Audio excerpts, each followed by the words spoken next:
Do you pour money down the drain, supersizing and growing your business? Sharon Horne-Ellstrom here, and our idiom today is money down the drain, or to pour money down the drain. And I was going to pour some money into a funnel or something, but instead I'm just talking to you. Now, as we grow and build and supersize our business, as we do anything in life, we are sometimes spending money and resources on useless things or things that don't pan out the way we think that they will or should.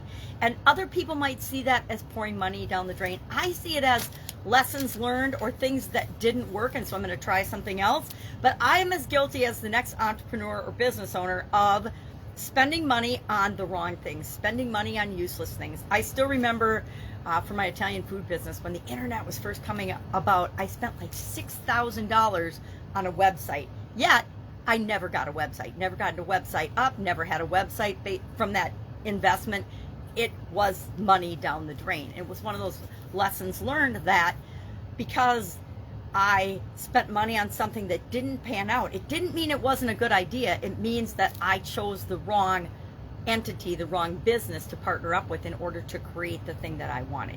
Guess what? That's a tough lesson learned, but that's part of being a business owner and an entrepreneur, is learning all those lessons along the way so that we don't repeat the same mistakes. And I like to share them with other people. You know, is it embarrassing to me that I flushed $6,000 down the toilet? Yes, it's embarrassing, but if I can prevent one other person from making that kind of a mistake and save them $6,000, then I think it's well worth sharing, and a little embarrassment isn't going to kill me. It takes a lot to get me embarrassed these days. So I remember my dad growing up, he always laughed about people that had boats, because he said having a boat was like just pouring money into the river, because you were always investing in your boat. And now with gas prices the way they are, I have to agree with him. There's some businesses and some business decisions and choices I've made and gotten involved in that were definitely just like pouring money on the drain, down the drain, or flushing it down the toilet. You had to put it in and in and in and in and in. And some of those business investments paid off, some of them didn't.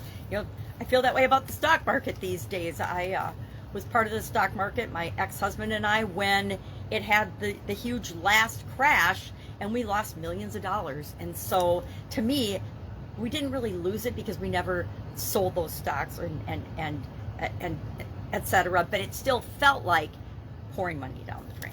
So I would love to know your experience with this particular idiom and expression. Do you do things? Do you have things in your life that you feel like you're just pouring money down the drain? I think some people experience more than others in a negative way. I look at it as lessons learned. And if I learn a lesson from a mistake I made or a choice I made that wasn't optimal, then I feel like it's a positive, and so I don't feel like it's pouring money down the drain. But some things I still feel like it's just an expense. It's just something that I'm choosing to spend money on. I mean, maybe I'm choosing to spend money on it because I love it. A lot of hobbies that we have, some people would, and again, it's like beauty. It's in the eye of the beholder.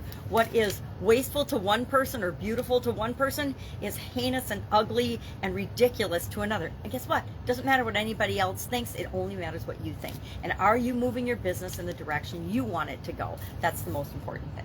So share in the comments below your experience with this particular idiom, pouring money down the drain. What do you think is your biggest waste of money as you're building and growing and supersizing your business? Share in the comments below. I would say I could share a lot of things. I'm not going to, because that's just my opinion. Have a great day. If I can help in any way, ask. Otherwise, I'll be with you tomorrow with another interesting idiom. What does it mean? Where does it come from? And how might you use it to supersize and grow your business? Bye.